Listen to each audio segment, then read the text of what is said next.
Hello and good morning. So, it's been a busy week for us, news wise, after the first half of June really had nothing going on to speak of, pretty much. UVS Games went to Fan Expo Dallas, and that was kind of just what's becoming a fairly normal con deployment, which is cool that they're doing that more often now, but there's not a whole lot to say about that. And there was a TTS tournament we'll talk about in a little bit. That was pretty cool, but that was kind of it for most of June up until this week when they started rolling out Attack on Titan mechanics, some of the new stuff, some of the experimental stuff, some of the things they're trying to do or to add to the game or putting in the bucket for people to use, design-wise, starting with the Attack on Titan set. But the lead, for sure, is that just last night, recording this on Friday morning, UVS Games and Warner Brothers announced that there's going to be a pair of Suicide Squad Isekai promos coming out that are going to be available at Anime Expo. So it is the Joker and Harley Quinn, Harley above. Both pretty interesting designs. Could be good, could be, maybe B-tier-ish, but certainly characters that a lot of people are fans of, that people are going to be trying to play. They're interesting enough that people will try these out for their mechanics alone, for sure. So a couple pretty cool promos, and really most of all, this is UVS Games having a little bit of a toe in the door with DC, right? So everybody can go ahead and dream now of a future where maybe we get some Challenger decks, or heck, someday maybe even a full booster set of DC. And that's obviously, UVS Games would love to be doing that. That's going to depend on how DC feels about it, how they feel about how this went, how they like working with UVS Games. So, if you're excited about these, it might behoove you to go ahead and make sure you let DC know on their socials, right? Go post a little hype for that sort of thing if you want to see more of this, right? As for the specifics, July 4th, they'll be available at a panel about Suicide Squad Isekai at the Anime Expo. If you are not going to that, which most people, of course, are not, because it's, a convention in one place, they will be going up on the Loyalty Store on July 19th. I could not get UVS Games to comment on how many of these they're printing. Obviously, there's going to be a redemption limit per user, right? They're not going to let somebody redeem for 50 or anything like that. But they will be going up on the Loyalty Store July 19th, so if you're after these, make sure to keep a lookout on that date. And they will be tournament legal on August 1st, which is about right. If you order them on the 19th, you'll probably get them in most cases by the 1st. I think shipping's down to 1 to 3 weeks at this point, from what I've heard, so that makes sense. So not legal for the upcoming round of regionals, but following that, any of the LQs and regionals for Season 3, these will be around and about. So, aside from really the biggest news, they have started rolling out the mechanics that they're trying for Attack on Titan. Now, they've been hyping this up a lot, talking about all the different things that they're going to change and try in this set. And they're doing it without actually changing the core fundamentals of the game, right? But the biggest thing, and the thing they announced on Monday, is they're going to start having this thing called attuned symbols, which are basically resource symbols that have a square icon. And that means that if a card is fire attuned, you can play it in any character that has fire, even if you're building that deck off of water or something, right? And the reason they're doing this, as best as anyone can tell, right, is really so that they can put one symbol on cards, right? So you can have a card that just has order.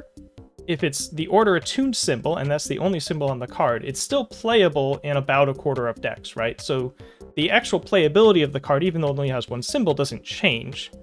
But because it has one symbol, you get to pursue the long, debatable goal of chasing symbol identities, right? Having real defined, this symbol does this, it doesn't do this symbol does that, this is what this symbol's about. Really a fairly traditional CCG structure that, we've had some loose symbol identities over the years, but it's always been murky because every card has 3 symbols on it anyway. And so they want to, this is going to let them really take a crack at this. And we see how that goes, right? It's not as simple as just saying, we can do this now, right? You have to map out the identities in ways that are good, right? They have to be balanced against each other, they have to leave you design space, etc., etc., etc. But the fact that we can do that now is pretty nice. Obviously, in an Attack on Titan only context, it seems like at least most of the set, judging by the sample of the cards we've seen, is going to have attuned symbols, if not all of it. And so characters in Attack on Titan are not going to have, in the Spotlight format, it's not going to have an idea of which symbol do I want to build off of. So we do give that up. That is a good thing. That is a valuable thing. That is something that has been a boon for the game over the years in various small ways. But, they figure if we can get actual symbol identities, it's worth the trade-off, and we'll just have to see how it goes. The second thing they talked about is the new ability type called Blitz. So this is a new timing similar to Enhanced Response or Form. The timing of this ability is simply at the start of the enhanced step. So Blitz abilities look like they're primarily or maybe entirely going to be on attacks. You play an attack, the enhanced step starts, you play the Blitz abilities, and then you move on to enhances. The point of this is basically just to compartmentalize. It gets one or two more enhanced passes out of the enhanced step, makes it a little bit faster, a little bit snappier. The players playing the attack gets their thing right away. And, it's not a huge cut into mental load, but it is a little bit of one, right? That's one or two less abilities that you have to worry about when you're trying to parse out which enhance we're going to play. Not a huge deal on paper. Probably going to feel a little bit better in practice. It should feel a little more intuitive to new players as well. It is kind of the idea.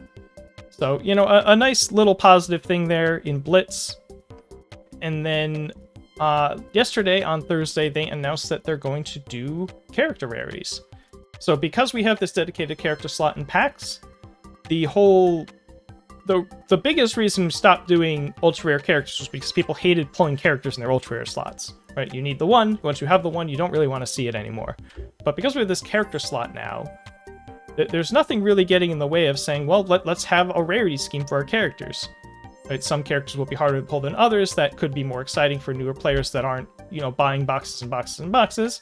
It gives them something to chase early on in their collection, early on in their game playing career of, okay, what cards do I kind of want besides cards for my deck? Oh, let me try to get all the characters. So, a positive thing for the same reason general rarities are a positive thing, right? It's cool to people to have cards that are more or less interesting to pull. And they talked about the maximum rarity for this is going to show up 1 per 3 boxes, as in you'll get all of the secret rare characters that are around in a given set, on average within 3 boxes. So, not even that different from a short printed character now. Sort of people pretty quickly figured out, for instance, with Undaunted Raid, that a lot of the backpage Yakuza characters were printed in very small volumes for draft or whatever related reasons. So this really isn't any different from that. They're just putting a label on it, and maybe SR character will be a little bit more rare, but nothing too crazy. Should be fun, though, for people who are opening packs and aren't like super deep steeped in the game already. They open their third pack and they get an ultra rare and an ultra rare character, and oh my god, that's cool, right? So they're doing that. That's fine. It should be neat for some people. And any card that they have revealed so far is going into a particular card gallery page on their website. The timing of this is basically, their agreement with Kodansha seems to be that they have to post things on their card gallery first before, any content creators or anybody else is allowed to show it off. So typically, if you see a video coming up showing off a new card, you'll probably be able to see either more cards or any additional cards that they might be showing off on that card gallery page. I'll link that in the description. As for the Friday article, they are going to start talking about a mechanic called Ruin. At the risk of vague posting, obviously I don't think Ruin is a big enough deal to wait until it gets revealed to do the video for this news update. So, it's something, it's cool, but it's not a huge thing. Last thing we'll talk about is, as mentioned before, there was that TTS event. David Toombs of Let's Talk UVS ran a Godzilla versus Girl Power tabletop simulator event with some giveaway prizes, kind of an anniversary celebration for his channel. And so you had to play a Godzilla or Girl Power character, but made for some interesting results. So the event was won by a Fire Woman deck played by Dominic Barrientos. We had a pretty colorful top 8. There was 2 Kanoko Komoris, the Mushroom Girl, 2 of those in the top 8. Let's see, we had a Toru, we had a Toga, we had some other cool things. So I'll link that in the description, you can check that out. I think it was 2 Godzillas, 1 or 2 Godzillas. Yeah, you can check out those lists, give you a little bit of a sneak preview of what some of these new characters can do. Certainly not the girl power characters that people were expecting to see in Top Cuts, so it's good to see some immediate surprises right out of the gate. Anyway, that'll do it for this news update. I'm assuming that next week they'll continue to roll out various Attack on Titan things, so we'll probably have another one in pretty short order here, a week or whatever from now. Maybe on Thursday while I'm waiting for Dawn Trail servers to go up. But yeah, until then, see you soon. Have a good weekend.